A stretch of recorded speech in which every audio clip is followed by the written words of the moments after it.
Hey, welcome back to my channel if you are new here. And then my name is Erica, and today I'm going to be talking about the body positive movement. Now, I know this can be a bit of a touchy subject, and it can be a bit controversial, and I understand that it can be very personal to people, and so I just want to acknowledge that this is just my perspective, and I'm not telling you that this is point blank the truth. I'm just telling you this is what I personally believe about the body positive movement and about the direction it is going in, particularly on Instagram, but I guess as a whole too. And so I guess I'm gonna start off by saying that the body positive movement kind of first started in the 1960s when a person named Lou Loveback wrote an editorial or an op-ed, and I should know the difference between those because I'm a writer, but I don't. But okay, so it was written by someone named Lou Loveback, and it was a piece called "More People Should Be Fat." Now, I feel like if somebody wrote a piece by that name today, everybody would flip a shit. But here's the thing. That article, I really hope my dog doesn't start barking, but I think she will.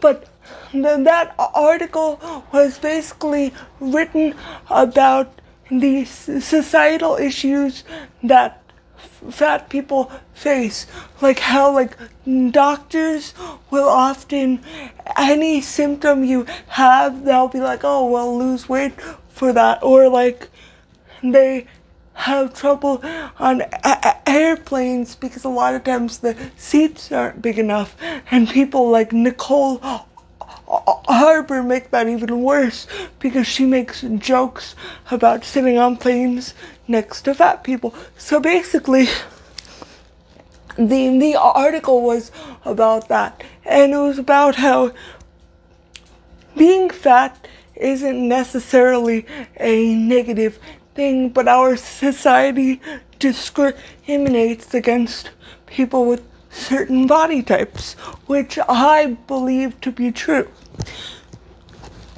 And then in the 1990s, two women started a body positive center, and I mean, I feel like that center was a bit more watered down than the original message.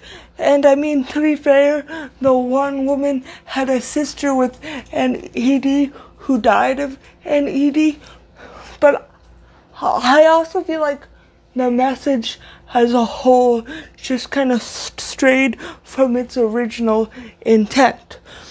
But if you go on Instagram today and you look up the hashtag body positive or body positivity, you are going to see a bunch of thin, white, cisgender people, women in particular, with no visible disabilities. And that's fine. There's nothing wrong with if that's you, if that description describes you. I'm not bashing people. To be clear, and just to make sure there's no misunderstanding, because I feel like if people hear what I just said, they're going to be upset and feel attacked.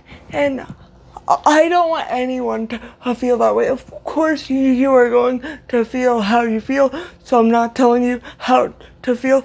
But what I'm saying is, I believe everybody should love their body no matter what.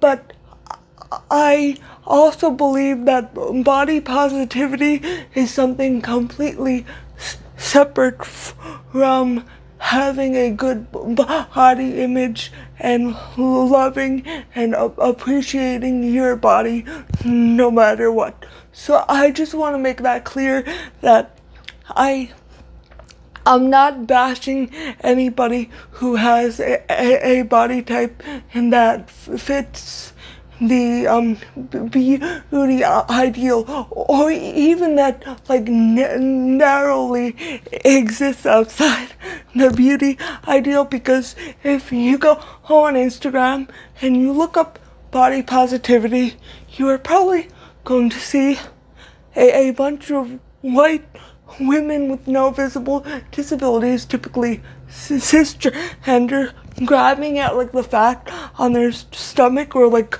contorting in all sorts of ways to show that their body isn't perfect. And usually by perfect, they show that they have a little bit of fat on their body, which is like, you're a human being, of course you have fat on your body. But and there is one person particularly on Instagram, I think her name is either Mika or Micah Hazan. I'm sorry if I am butchering that, but I'll put the name on the screen because I am very bad with pronunciation. I really wish I was not, but unfortunately.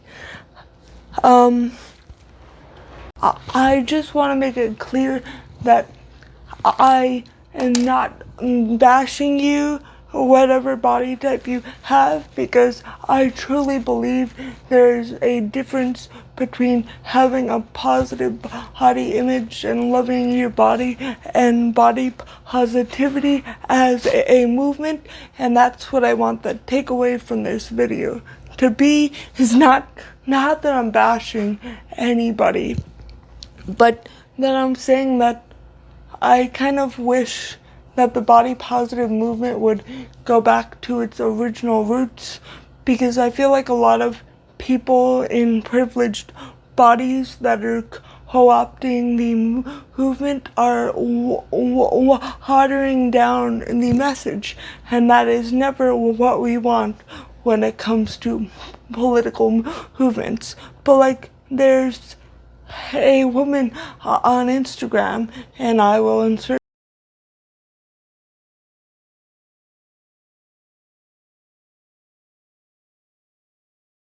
pictures, but she basically started this hashtag called normalize normal bodies.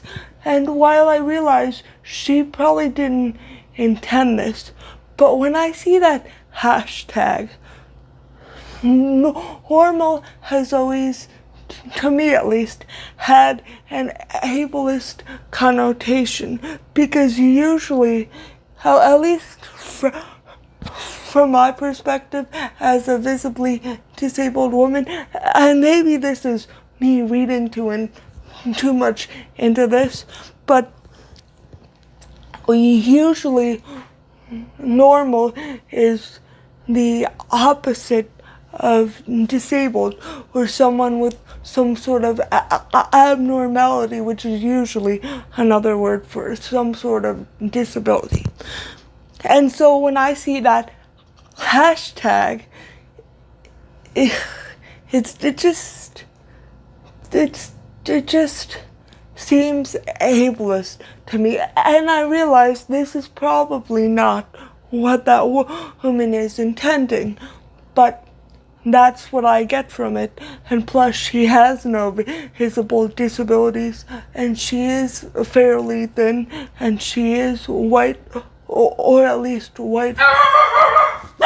What I was saying before my dogs started barking was she is white, or at least white presenting, so she has bodily privilege. So for her to be starting this hashtag called normalize normal bodies, it's almost saying that she is what normal looks like, and anybody outside of that is not normal. And I realize she's intending this more for like showing that acne and like cellulite and all that is normal.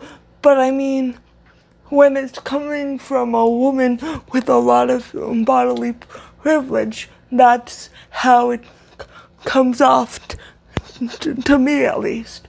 And you can obviously have her own opinion. You may not agree with me, that is perfectly fine, because again, this is just my perspective, and I'm not like the end all be all of this.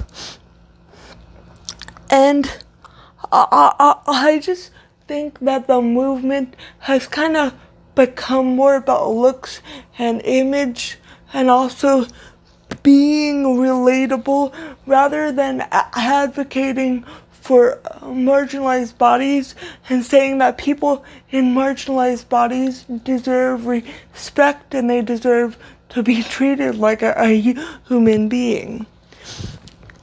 And that's what happens a lot of times when movements are co-opted by people with relative privilege. Like, for instance, Pride started as a protest, but then when allies got involved, it kind of became like this big party and this big festival, which, I mean, it's great that LGBTQ plus people get to celebrate who they are.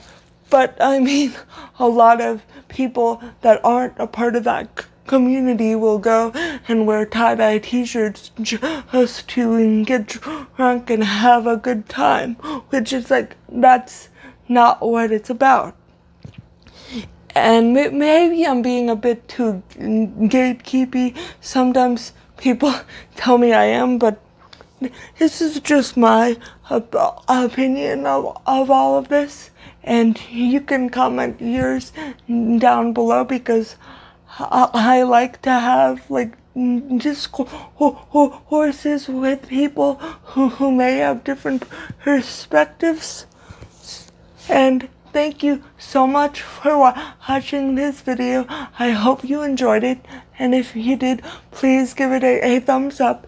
And if you would like to, and you would like to see more commentary videos, please consider hitting that subscribe button. Thank you so much for watching, and I hope to see you again next time. Bye.